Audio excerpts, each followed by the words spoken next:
हवाले से आपकी तरफ ही मैं सवाल ले आती हूँ। 2 साल की खामोशी, नवाज शरीफ साहब कुछ नहीं बोले और ये खामोशी बड़े अरसे तक लगातार इस पे सवालात उठाए जाते रहे कि पहले तो बड़ी मुजाहमत की सियासत थी, फिर एकदम से धीमी सियासत में कैसे तब्दील हो गई। मरियम नवाज साहिबा का ट्विटर बिल्कुल खामोश था, वो नहीं बोला करता था। अब एकदम से 2 साल बाद उठे हैं तो लावे की तरह फट पड़े हैं। इस कराहत या इस जारहाना तरीके के पीछे असल में कहानी क्या है अली साहब, स्पेशली कंसिडरिंग कि सवालात यहाँ हम ये भी उठा रहे हैं कि 2 साल में कुछ एक्सपेक्टेशन तो नहीं थी, कहीं कुछ तवक्को तो नहीं की जा रही थी मामलात बेहतर होने की।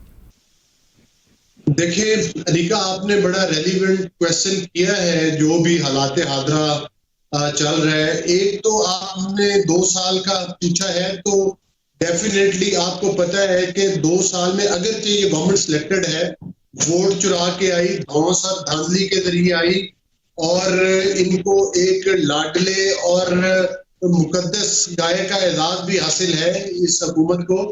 तो लेकिन आपको पता है कि किसी तरह की भी गवर्नमेंट हो, एक तो उनको टाइम देना चाहिए कि वो थोड़ा सा बताए। लेकिन इन 2 साल में पाकिस्तान जिस नहज पर पहुंच गया, मतलब है जिस नाइंसाफी, जिस मुआशी तबाही और पाकिस्तान जो है जिस तरह से इस्तेसाल पाकिस्तान का हो रहा है और इनातात पजीर हो रहा है नीचे की जानिब, ग्रोथ रेट हमारे किधर चले गए और आज करप्शन के जो चर्चे हैं वो एक अलग, हर रोज एक नया इस गवर्नमेंट का स्कैंडल आया होता है करप्शन का। तो मकसद ये है कि अब 2 साल में पाकिस्तान के अवाम की और उन सियासी पार्टी जो ऑपोजिशन में, जिनको केसों के जरिए, झूठे केसों के जरिए डरा धमका के, पाबंदी हासिल करके धमकाया जा रहा है और दीवार के साथ लगाने की कोशिश की जा रही है और पाकिस्तान को एक गैर जमहूरी और गैर जमहूरी ताकतों के जरिए चलाने की कोशिश की जा रही है। तो ऐसे में अब जरूरी था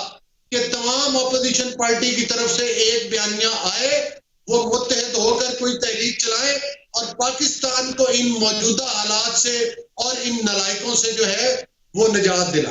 लेकिन अली गौहर साहब, अभी स्कैंडल्स वाला सवाल तो मैं लेकर जाऊंगी कंवल की तरफ, लेकिन आप कह रहे हैं इन नालायकों से, नाअहलों से, सिलेक्टेड से, पता नहीं कितने अलकाब आप लोगों ने जो है पीटीआई के लिए रखे हुए हैं कि ये काम ही नहीं कर पा रहे। लेकिन पीटीआई को तो पहले दिन से एक मौक़िफ़ है, गड़बड़ पाकिस्तान मुस्लिम लीग नून और पीपल्स पार्टी कर गए हैं बहुत ज़्यादा।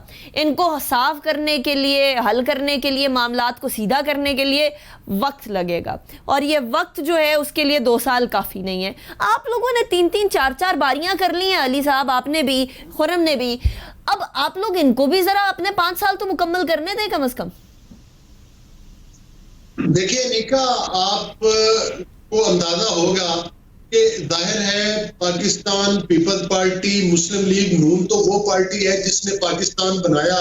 जाहिर है वक्त के साथ साथ क़यादत बदलती गई, लेकिन आज भी हमें फख्र है कि पाकिस्तान बनने के बाद अगर किसी सियासी पार्टी ने सबसे ज्यादा डिलीवर किया है तो वो पाकिस्तान मुस्लिम लीग नून है। और पाकिस्तान पीपल्स पार्टी की तारीख भी यकीनी तौर पर उन्होंने भी सियासत के मैदान में काफी कुर्बानियां दी। लेकिन आप देखें, आप कहते तो है कि हमने 3-3 बारियां ली या इतनी बारियां ली, लेकिन आप ये बताएं कि आप एनालिसिस करें कि पाकिस्तान मुस्लिम लीग के दौर में पिछले 5 साल में हमें पाकिस्तान किस तरह से मिला और हम उसको 5 साल में उठाकर कहां लेकर गए। और आप देखें कि हमने ग्रोथ रेट बढ़ाया, पाकिस्तान में सीपैक जैसे प्रोजेक्ट्स किए, पाकिस्तान में तारीखियां जो थी, लोड शेडिंग थी, वो हमने खत्म की, पाकिस्तान के जो कर्जे हैं उनको कम किया। और यकीन करें, अब तो वो वक्त आने वाला था कि जब हम IMF से जान छुड़ाने वाले थे। राइट अली साहब। अच्छा, मैं खुर्रम